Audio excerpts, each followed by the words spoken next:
మహాన్యూసుడు ఆ, ఏమంటాడంటే, పవన్ ఆ, కళ్యాణ్ చెప్పినట్టుగా ఆ, ఆడపిల్లల తరలింపు జరిగింది ఆ, అని వాడు భుజానికి ఎత్తుకొని వేసి కుమ్ముతున్నాడు.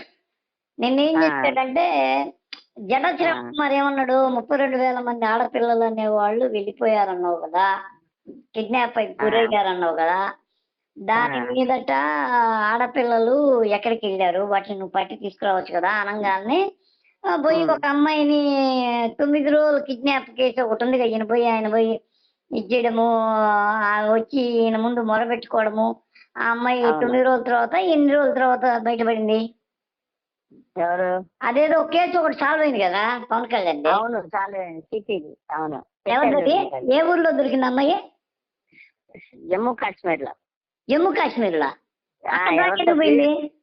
ప్రియుడితో వెళ్ళిపోయింది, ఎవరితో తెలిసినోడితో. తెలిసి లవ్ చేసి వెళ్ళిపోయింది.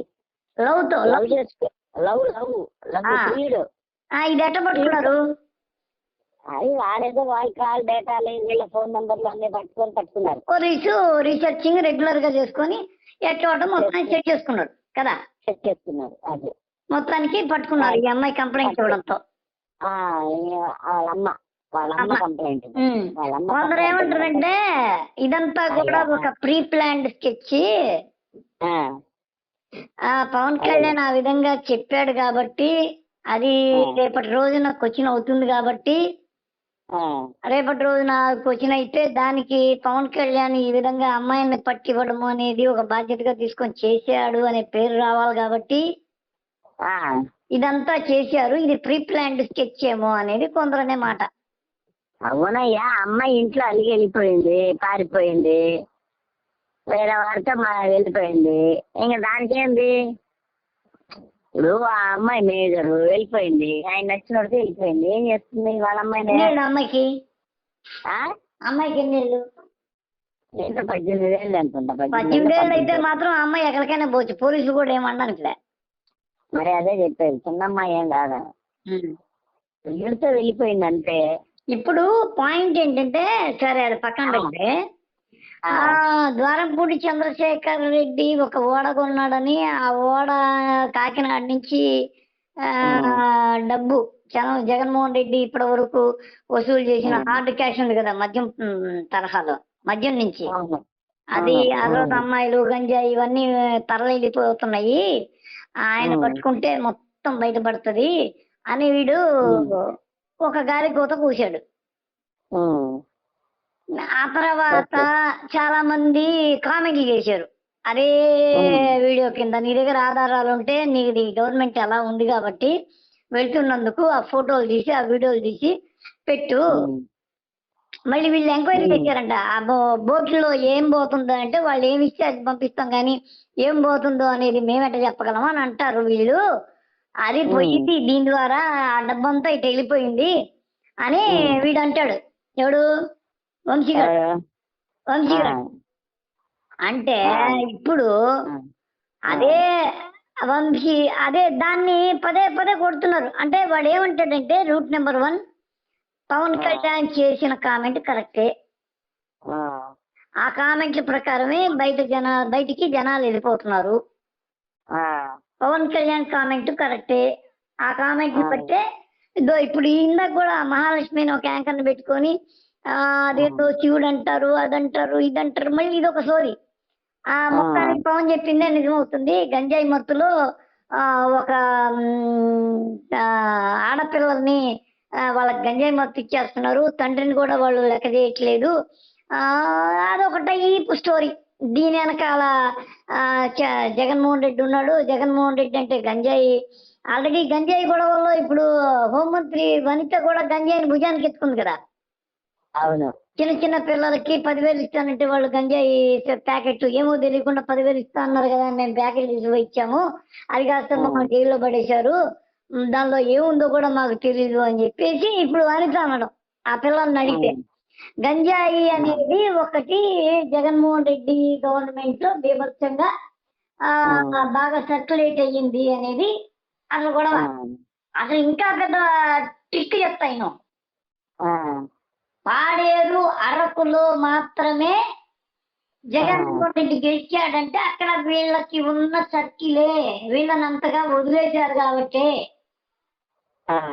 అనేది వీళ్ళ కంప్లైంట్. ఎవరిది? టీడీపీ వాళ్ళది. విచిత్రమైన విషయం ఏంటంటే గంజాయిని మేము ఏం చేయలేము, అది దురదృష్టం ఏంటంటే ముఖ్యమంత్రి గారు కూడా మనం దేనిలో ప్రగతి సాధించామంటే అది గంజాయి సప్లై చేయడంలో, క్వాలిటీ గంజాయి సప్లై చేయడంలో అని ఏకంగా గంటా శ్రీనివాసరావు కేబినెట్ దీనిలో భేటీలో అన్నాడని చెప్పి కదా బయట కామెంట్ చేసిందే ఆ రోజుల్లో 2014 మధ్య. కానీ ఇప్పుడు ఆ గంజాయినంతా కలిపి జగన్మోహన్ రెడ్డి మెడకు చుట్టేసి జగన్మోహన్ రెడ్డి దీనిలో వెళ్ళను, గంజాయి మత్తులో ఉండి ఆడపిల్లలు ఈ విధంగా విచ్చలవిడిగా సంచరించి వెళ్ళిపోతున్నారు అనో స్టోరీ మొత్తం లింకు. పవన్ కళ్యాణ్ చెప్పిన దాన్ని నిజం చేయడం. అవును, అమ్మాయిలు అనేవాళ్ళు కిడ్నాప్ గురయ్యారు, వాలంటీర్లు అనే వాళ్ళ మీద ఇప్పుడు ముద్ర వేయడానికి ఇదంతా. ఇప్పుడు ఏంటి, కుక్క పిచ్చిదాన్ని చేస్తేనే కదా. ఇప్పుడు వీళ్ళందరూ ప్రూవ్ చేద్దాం అనుకుంటుంది ఏంటంటే వాలంటీర్లు అనే వాళ్ళు ఇచ్చిన డేటా ద్వారానే అమ్మాయిల హ్యూమన్ ట్రాఫికింగ్ జరుగుతోంది. అయితే అమ్మాయిల హ్యూమన్ ట్రాఫికింగ్ జరుగుతుంది అంటే దానికి వెనకాల గంజాయి సరఫరా అనేది అంత విచ్చలవిడిగా జరిగింది. ఆ మత్తులో వాళ్ళకి అన్నం పుణ్యం తిరగట్లేదు, అపశుభం తిరగట్లేదు. ఆ తర్వాత వాయు వరుసలు కూడా మర్చిపోతాం, తండ్రిని కూడా యారా ఊరే అని అంటున్నారు. ఇది ఒక లెక్క. ఇప్పుడు దీనిలో ట్విస్ట్ ఏంటంటే దీని అంతటికి ఇప్పుడు ఆ అమ్మాయిని ఎవరినో కాశ్మీర్ నుంచి పట్టుకొచ్చారు కదా.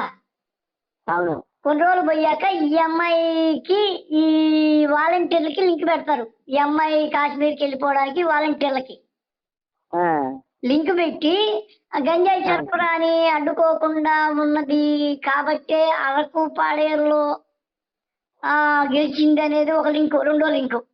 ఇప్పుడు వీటన్నిటి మీద ఈ లెక్కలన్నీ కిడ్నాపర్స్ కి హ్యూమన్ ట్రాఫికర్స్ కి ఇచ్చింది వాలంటీర్ ప్రూవ్ చేసి వాలంటీర్ వ్యవస్థ లేకుండా చేస్తారు. దీనికి ఎవరు సపోర్ట్ చేస్తున్నారు? అది పనిగా ఈ చిప్ రేటెడ్ క్యాంపెయినింగ్ కి మహామంత్రి చేస్తున్నాడు, వాడు ఛానల్ చేస్తుంది. వీళ్ళెందుకు చేయాలి అంటే దీనికి ఒక బ్యాక్గ్రౌండ్ స్టోరీ ఉంది. అనగనగా మహావంశీ అనేవాడు ఏం చేశాడంటే ఒక రోజుల్లో వాడు మహామూర్తి, అప్పట్లో మూర్తి అనేవాడు దీనికి CEO మీరు తీసుకున్నప్పుడు వాడట స్టింగ్ ఆపరేషన్ చేశాడట. పవన్ కళ్యాణ్ ఐటీసీ కాకతీయలో ఫండ్ రైజింగ్ చేస్తుంటే స్టింగ్ ఆపరేషన్ చేస్తే ఆ స్టింగ్ ఆపరేషన్ లో లైవ్ టెలికాస్ట్ ఇచ్చి డిస్కషన్ చేస్తున్నాడు మూర్తి. చేస్తున్నప్పుడు అక్కడ జరిగిన మిస్టేక్ ఏంటి అంటే అది ఎవరో పోయి పవన్ కళ్యాణ్ చెప్తే పవన్ కళ్యాణ్ 1 కోటి రూపాయల బ్యాగ్ తీసుకుపోయి మహావంశి చేపర్లు పెట్టి దాన్ని ఆపేయమని చెప్పి అన్నాడ. అన్నప్పుడు ఆ 1 కోటి రూపాయలు రావడంతో వాడు వెంటనే పీసీఆర్ ఫోన్ చేసి చెప్పాట షో ఆపేయండి అని. మహామూర్తి అయితే నేరుగా దిగి బయటికి వెళ్ళిపోయి ఒక అమ్మాయి పోతుంటే స్కూటీలో ఎక్కి వెళ్ళిపోయాడంట. ఇంకా రాలా.